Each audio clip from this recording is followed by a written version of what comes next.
Hey AP Euro, this is a Renaissance and Reformation review that I'm doing for you. If you were able to come to the Zoom meeting, some of this might be repeat, you might not need to watch, but if you weren't able to come to the Zoom meeting, or if the Zoom meeting went a little bit too quickly for your taste, I'll be going through everything that I think that you need to know for the Renaissance and the Reformation.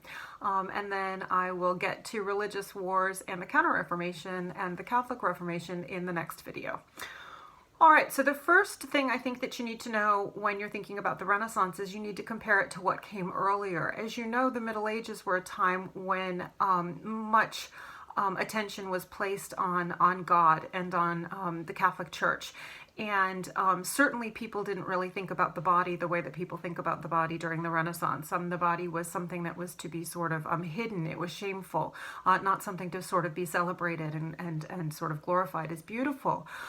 During the Middle Ages, even politics, people who wrote about politics wrote about leaders from a Christian perspective, what a good Christian leader should be like.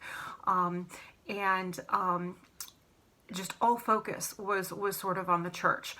That is a gross generalization, but for the purposes of AP Euro, that's kind of what you need to know. Beginning in the later part of the 14th century, in the late 1300s, we start to have a huge influx of wealth into Florence because of trade.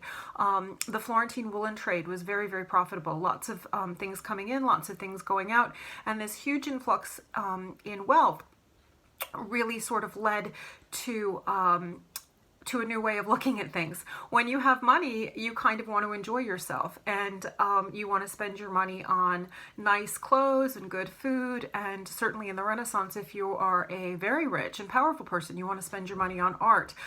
Really, art does become a political sort of tool. You show off your political power by acquiring the best art. You know, patronage is very, very important in sort of solidifying your power. We see that with the Medici family for sure. So beginning in the Renaissance, our start date is about 1400, but you can go a little earlier. We really do see an emphasis of three ideals: humanism, secularism, and individualism. And all three of those ideals overlap in lots of different ways, but for the most part, humanism is twofold. Petrarch, he writes that we really need to study the Greeks and the Romans. We need to study the ancients if we want to think about different ways in which we can help our society progress. And so Renaissance men sort of jumped at the chance to read everything they could get their hands on from ancient Greece and Rome. This was a completely different way of looking at the world and life than what the Catholic Church had been teaching. For example, you know, the Greeks and the Romans were famous for their nudes, their statues, glorifying the human body, not embarrassed by the human body at all, but sort of celebrating its beauty. And so we start to see that replicated during the Renaissance. Another way of looking at humanism, remember, is Pico della Mirandola's On the Dignity of Man, the idea that man is the measure of all things, that man has tremendous potential, that we have the potential to be godlike. So that's another way of looking at humanism. A good example of the first humanism in art is Raphael's School of Athens, where we see all of the ancients celebrated. We have Aristotle and Plato in the center, but there's also Euclid and Pythagoras and all sorts of other thinkers. We also see that Raphael puts himself in the painting. That's individualism. He's celebrating himself. During the Middle Ages, artists were not celebrated in the same way that they are during the Renaissance. They were just craftsmen. They were employed by the church, and they did their painting or their stained glass windows or whatnot, but they were just craftsmen. The only person who could be creative, the only sort of original thought, could come from God. And the idea that a person could sort of be creative in that way wasn't really was not something that was practiced in the Middle Ages, so to speak. During the Renaissance, artists start to celebrate themselves. They're touched by God. They have a creative sort of spirit that they want to celebrate. And so we start to see artists signing their work. Remember in the Jan van Eyck Arnolfini portrait, he signs his name right smack in the center of the painting so that everybody can see it. Jan van Eyck was here. And again, starting to put yourself into the painting like Raphael does with School of Athens. Individualism is also a celebration of the patron, of the person who is paying to have the art made. So Mona Lisa, she's a real person. The Arnolfinis were a real couple. And so we start to see, individuals celebrating themselves. Again, that would have been considered pride during the Middle Ages. You wouldn't do that so readily. And then secularism. Really, although everybody is still Catholic and everybody still thinks of themselves as religious, people are starting to enjoy the things of this world. Lavala writes on pleasure, about the pleasures of the flesh, the pleasures of living life on the earth, good food and sex and things like that. Titian's Venus of Urbino is a good example of both humanism and secularism. It's a celebration of the human form. So we have humanism, but clearly it's a sort of enticing painting that's to make you think about, sort of pleasures of the flesh, so to speak. And so you have a celebration of that going on. Remember in the Arnolfini portrait, although that's a great example for individualism, you also have secularism because their wealth is everywhere around them. The carpet, the chandelier, the mirror, the oranges that are on the, windowsill. This is a family that has money, and the evidence of all that money is celebrated throughout that painting. I also really like Bruegel's Children's Games as an example of secularism, because there's not a Mary or a baby Jesus in sight. We see, kids at play in a sort of Northern Renaissance town. Middle Ages, medieval art, it's pretty much focused on God. And remember, we looked at some Marys and child, Madonnas and child, and they're out of proportion. Remember the little man, baby Jesuses, they're kind of look like adults, but sort of shrunk down. There's no real effort to be realistic, because that's not the point of medieval art. It's just to sort of get you thinking about God. But Renaissance art really does try to be realistic, because it's celebrating the things of this world that you can see, real things. And so we have perspective and we have proportion and things like that. Let's see. David is another example that you can use for the Pico della Mirandola humanism, where we have just a celebration of the human form. Remember, David was also very important to the Florentines, because during the Renaissance, Italy wasn't Italy as we think of it. It was a bunch of city-states, and Florence was a smaller city-state. And Florence had beaten the Duke of Milan, Milan being a bigger city-state, and they took great pride in that. And so to have a statue of David in the plaza in Florence, of the little guy beating the giant, was sort of cause for great civic pride. And so that's another thing that you could say about that piece. During the Renaissance, we have Machiavelli writing The Prince. So no longer are we thinking about politics as something in purely sort of religious terms. In fact, Machiavelli, he sort of turns that on its head. He says that a good prince shouldn't behave in a Christian manner all the time. A good prince should try to be good, but should know that there are times when he needs to be bad, basically, or immoral. Remember, Machiavelli is writing at a time when the city-states are small, they're not joined, and Italy can be invaded by other countries easily, so to speak, and he wants a strong, unified sort of Italy. He wants a stronger Italy, and he sees that only happening under a strong ruler who is able to sort of outthink enemies. And remember, he says it's greater to be feared than loved. If you're loved, sooner or later, your friend, quote unquote, is going to stab you in the back. You need to know that the people that you rule are not moral, that the people you rule are selfish and full of greed. And so if you're not aware of that, then you're kind of stupid and you're going to lose your power. Remember, he said a prince ought to seem to be faithful. A prince ought to seem to be charitable. A prince ought to seem to be humane. But behind closed doors, a prince might have to be the exact opposite. So that's a new sort of school of thought that we see during the Renaissance. Women during the Renaissance, the upper class women do enjoy quite a bit of education. They're learning languages. They're reading the classics as well. They're not learning rhetoric. They're not being taught the art of persuasive speech, because they're not going into the public sphere. All of their education is ultimately to glorify whatever man is in their life. So if they're not married yet their father, they would be part of making making a sort of a welcoming court, attracting the best literati and the best artists and the best musicians to reflect well on their father. And then ultimately when they get married, that transfers over to their husband. So they really are an extension of whatever man is in their life. It's a patriarchal society, and although they do become quite well educated, it's so that they reflect well on their husband or father or husband. And some women do break the mold, as always. Remember, Artemisia Gentileschi becomes quite a good artist. Her Judith beheading Holofernes is a neat piece where she puts her rapist's head in the place of Holofernes' head. We have Christine de Pizan writing City of Ladies. She argues that actually women are just as smart as men, but they're denied an education. And Lady Reason is the speaker throughout City of Ladies. And ultimately the end argument will be that if women really want to be to reach their full potential, they're going to have to go be in a City of Ladies, because men are not going to let them reach their full potential. And I think there are synthesis points that can be made there. Remember, Herzl, much later at the end of the 19th century, will say Jews will never be okay in Europe. We'll never be able to reach our full potential. We'll never be treated as equals. We need to go have a homeland. We need to remember he begins Zionism and the need for a Jewish home state.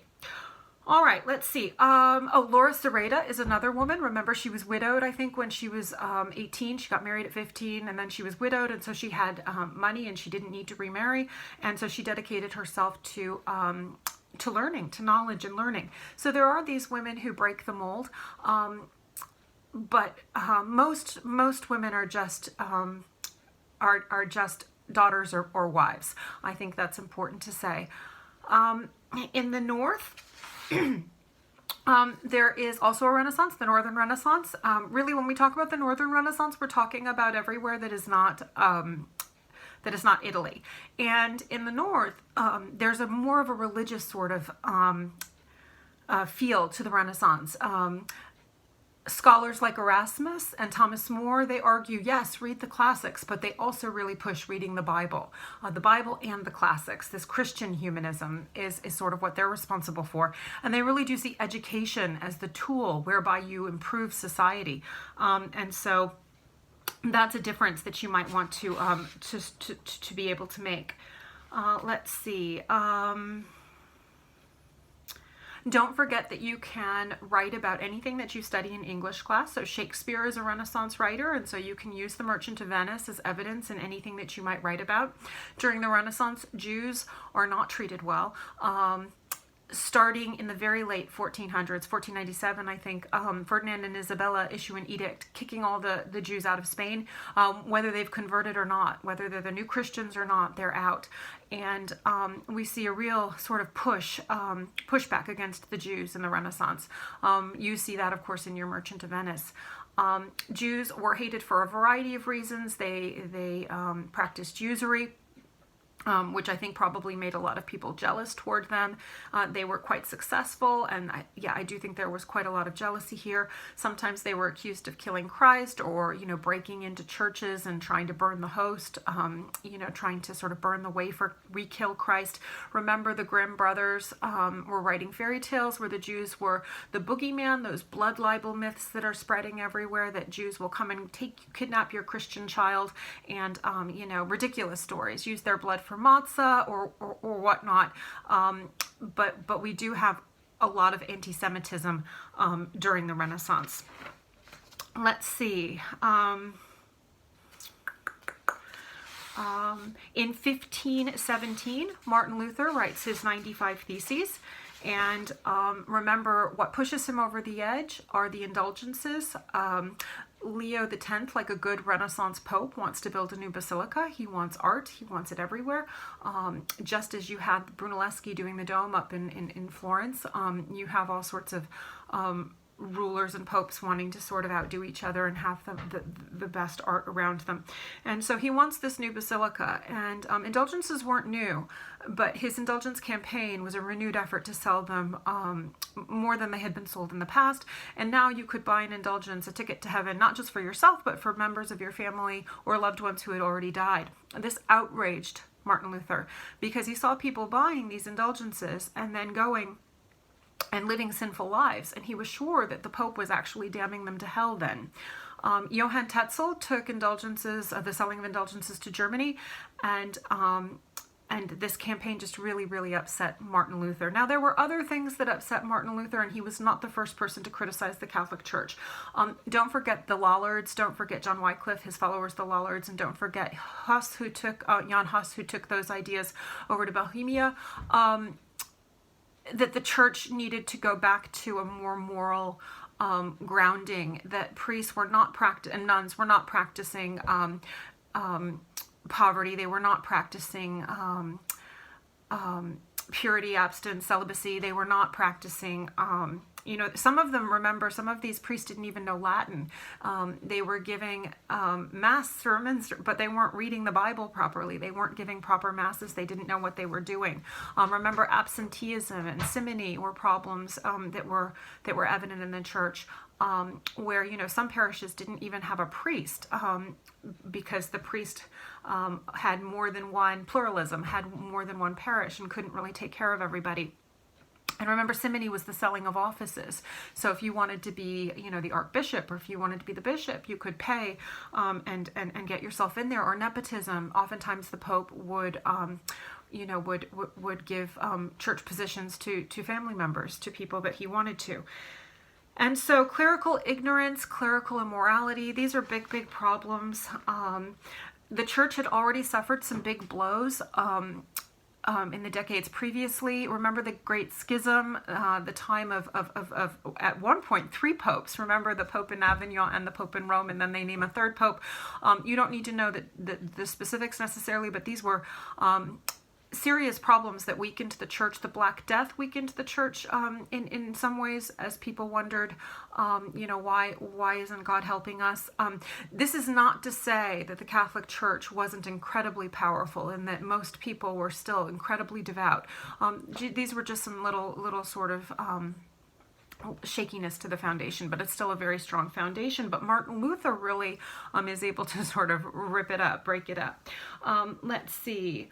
Remember in 1415 Gutenberg came up with his printing press, and so now Martin Luther's 95 Theses, they can spread, they can fly everywhere.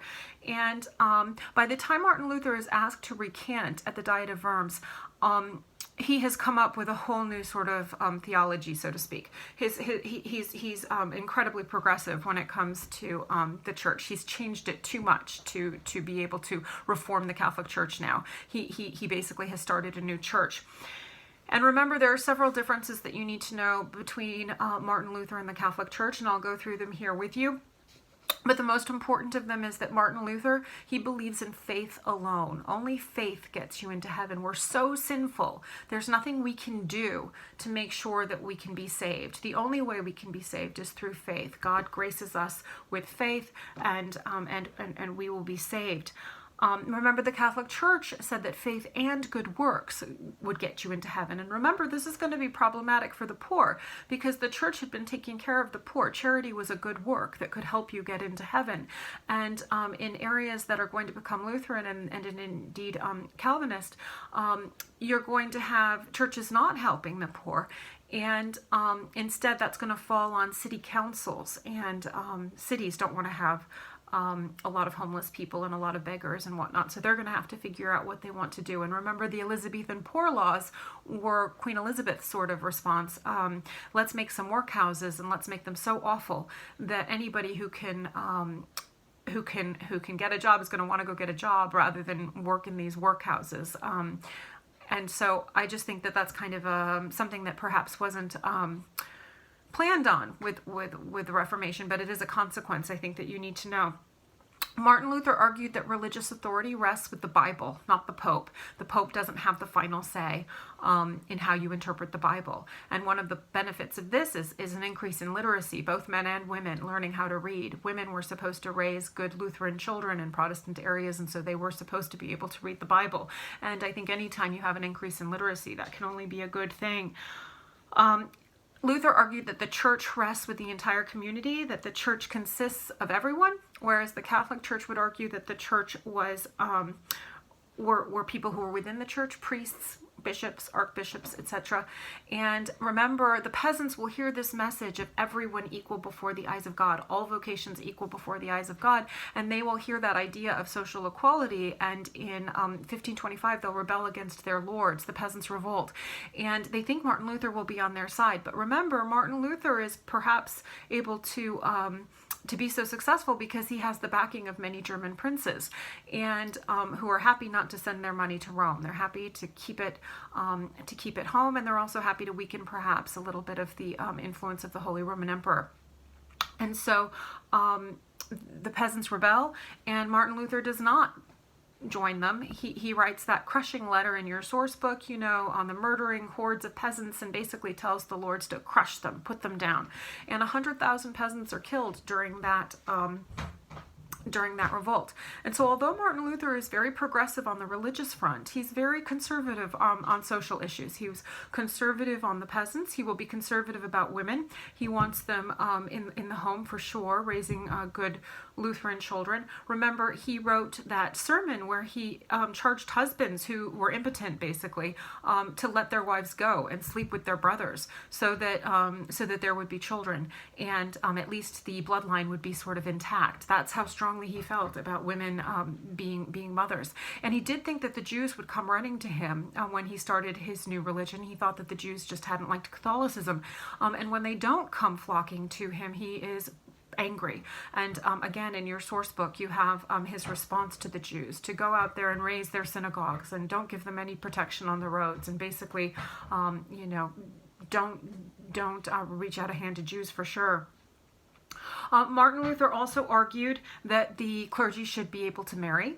And he argued that there are only 3 sacraments instead of 7. Remember, for the purposes of this class, I wanted you to know that marriage is no longer a sacrament if you are a Protestant. And so in theory, that makes it easier to get a divorce. If you're an abused wife or whatnot, that should be a good thing. In practice, however, very, very, very few people get divorced. The social stigma is so high that even in theory, if it's easier to get a divorce, it's actually practically not easier to get a divorce. I suppose it's easier to get a divorce than get an annulment, but it's still very difficult. And remember, witchcraft accusations are a very real thing at this time. You don't want to be the woman who's not fitting in with society, so to speak. Let's see. Luther, he also believes in consubstantiation. He thinks that the bread and the wine that you partake in when you go to Mass, there is a spiritual transformation, but he doesn't think that it is the real body and blood of Christ. Catholics, of course, believe in transubstantiation, that it's a miracle, but it is the body and blood of Christ. And Martin Luther, he argued that secular rulers should be the supreme authority in all matters except theological ones. And so that means that a lot of political leaders will support Martin Luther because he's giving them free rein. He's saying, in secular matters, you're going to be in charge completely. You're not going to have to listen to the Pope. And so he will find, a lot of supporters. Let's see. Calvin is another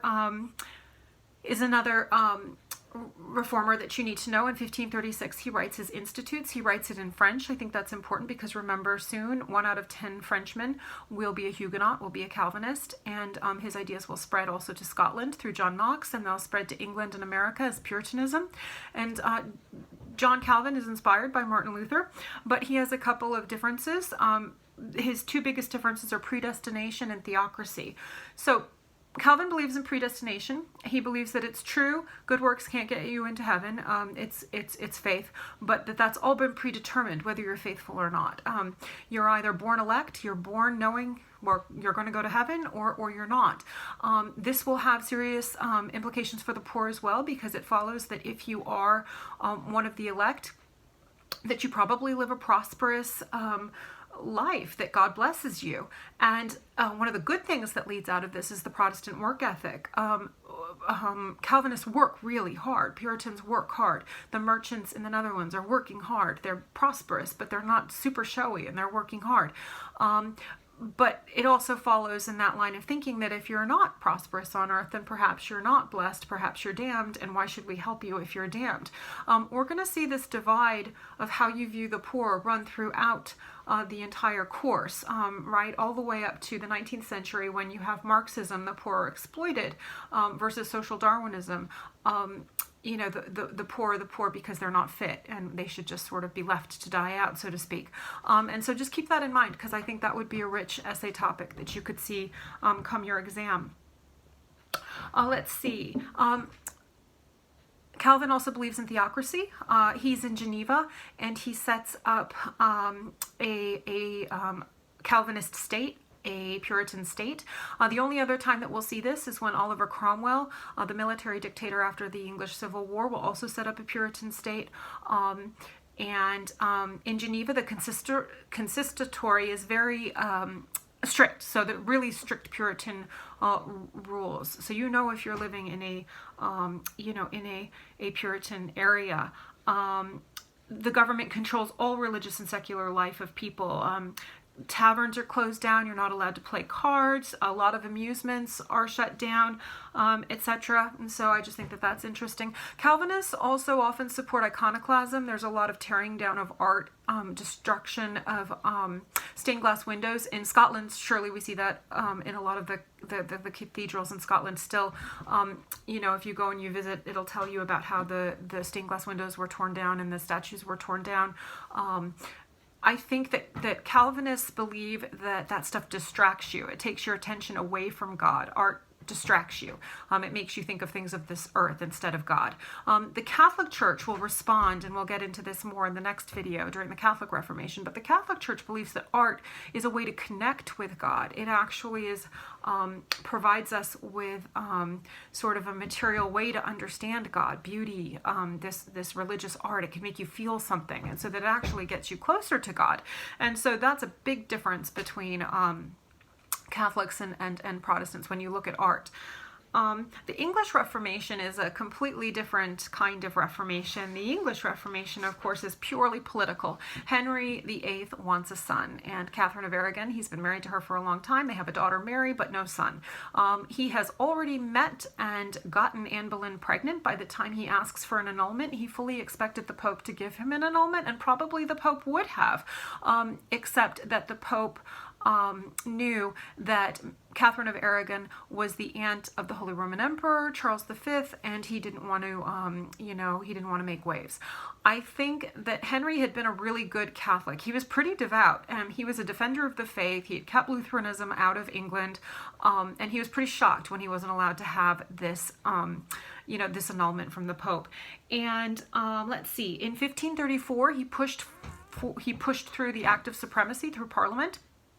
So 2 years before Calvin is writing his Institutes, Parliament in England is passing a document that states that the head of England is going to be the head of the Church of England. And whether it's a king or a queen, the monarch of England is the head of the church. And that still is true today. The Archbishop of Canterbury is the highest religious position within the Anglican or the Episcopalian Church.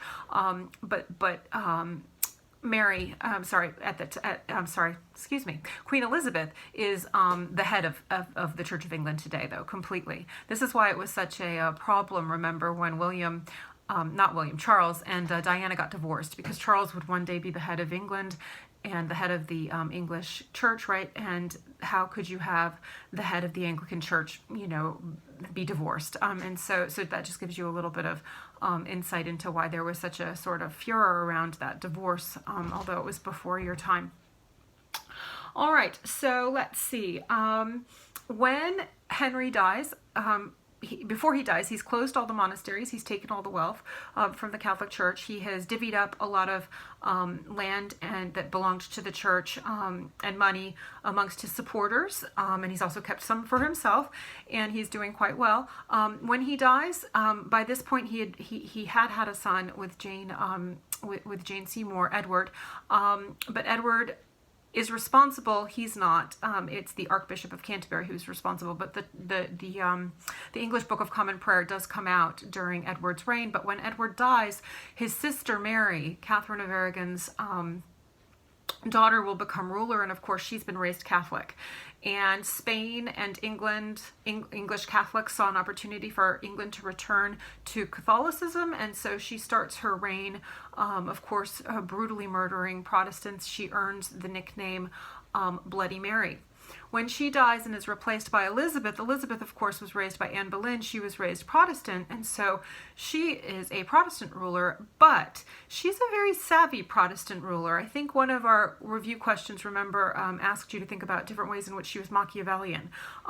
She is willing to think of different ways to sort of ensure her rule and make sure that her subjects like her, so to speak. And so she comes up with the Elizabethan settlement, which is kind of a compromise between Catholicism and Protestantism. She allows priests to get married, but she keeps the ceremony of the Catholic service. You've got music, she likes art, you have robes, you have crucifixes and incense and all the things that Catholics would be somewhat familiar with. She also said that she wasn't going to peer into men's souls. She didn't want to know what you were doing in the privacy of your own home. So if you had a secret Catholic chapel, as some people did, she was not knocking on your door finding you. So altogether, a more moderate and peaceful reign. Later, when we do religious wars in the next video, we'll talk about Henry of Navarre and his Edict of Nantes. But if you have to choose two rulers who really are sort of peacemakers when it comes to religion, I think Elizabeth and Henry of Navarre are your choices. And then the rulers that are not so peaceful would be Bloody Mary or Philip II of Spain, who of course tries to... He actually had sent an armada, remember, to England in 1588 to try to return England to Catholicism. Elizabeth was able to, well, it was a combination of weather and her navy, but to put that down, and that gave her even more sort of an aura of a great ruler, so to speak. But there are rulers who also are not tolerant when it comes to religion, and so, of course, that's something to keep in mind. All right, let's see. I think that if you can remember everything that I've just told you in the last 31 minutes with regard to the Renaissance and the Reformation, you'll be in good shape. I'm going to make the next video on the Catholic Reformation and the religious wars, and so that might be one that you find more helpful. I think you guys are pretty good on the material that I've just gone through, but just in case you were feeling a little shaky on the Renaissance and the Reformation, there's some information for you. Don't hesitate to reach out to me if you're feeling like you don't know a topic well and you want me to go over it in greater depth. I hope you guys are well, staying safe, and miss you guys, and I will hopefully see you soon. Bye-bye.